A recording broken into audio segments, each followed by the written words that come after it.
A finance user logs in at 9:03, like always. Nothing looks malicious by signature, no known bad file, no blocked domain. But then the account opens payroll folders it never touches, from a laptop it rarely uses, and triggers access from a location outside its normal pattern. One alert alone looks weak. Together, the behavior is wrong. That is the question behind what is UEBA. How do defenders catch risk when the activity is technically allowed, but behaviorally strange? UEBA stands for User and Entity Behavior Analytics.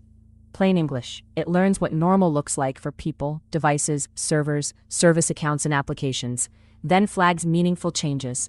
The NIST-style framing is continuous monitoring and analysis of event data to find activity that may indicate misuse or compromise. The key word is behavior. Not just a bad file hash, not just a blocked IP.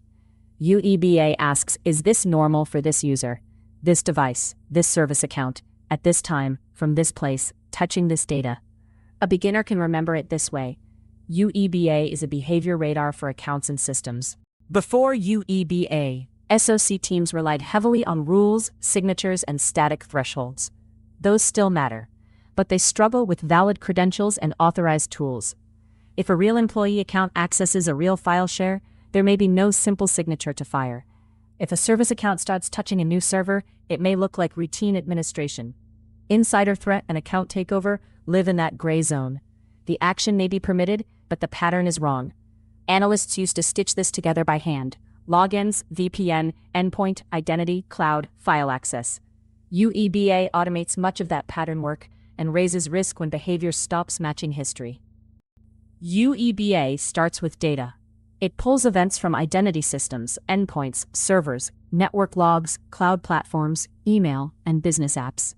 Then it builds baselines. A baseline is the normal range for an account or entity, usual login times, locations, devices, peer group, data touched, commands run, and apps used. Next, it compares new behavior against that baseline. One odd event may add a little risk. Several related odd events add more. That is why UEBA often uses risk scores instead of binary alerts. It is not just yes or no. It is a running assessment of how unusual and how concerning the activity is. Here is a common SOC story. A service account normally runs a scheduled backup job against 3 database servers every night. UEBA has learned that pattern over weeks. On Tuesday afternoon, that same account authenticates from a workstation, reaches a file server it has never used, and starts reading directories outside its normal scope. No malware alert fires. The credentials are valid. A basic rule might miss it. UEBA raises the account risk score because the source device, time, target server, and data access all break the baseline. The analyst opens the case, checks identity logs, endpoint context, and change tickets, finds no approved admin work, and escalates for containment. UEBA is strong where behavior matters. It can catch things signatures often miss. Compromised accounts, suspicious insider activity, unusual service account use, strange device movement, and abnormal access to sensitive data. It helps analysts see the story across many weak signals. But it is not magic. It does not prove intent. It does not replace endpoint protection, identity controls, logging, or human investigation. New employees, role changes, travel, mergers, and broken data feeds can all create noise. Privacy and governance also matter, because user behavior data is sensitive.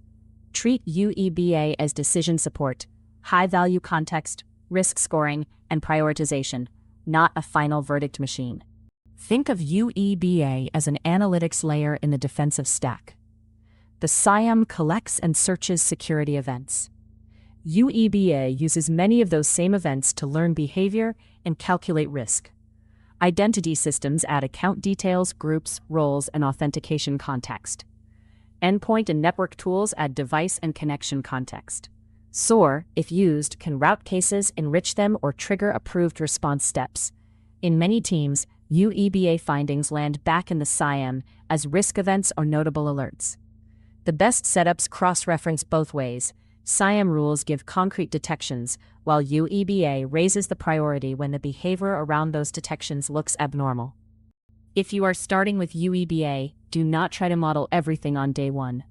Pick a few high-value use cases: account takeover, insider data access, service account misuse, and privileged user anomalies. Make sure identity logs are complete. Add endpoint, VPN, cloud, file access, and server logs where possible. Define your important entities: executives, admins, service accounts, critical servers, sensitive apps, and crown jewel data stores. Let baselines mature before judging output too hard. Analysts should learn basic statistics, identity concepts, normal admin workflows, and how to validate business context.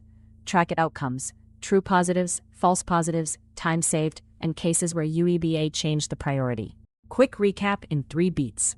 First, UEBA learns normal behavior for users and entities: people, devices, servers, service accounts, and apps.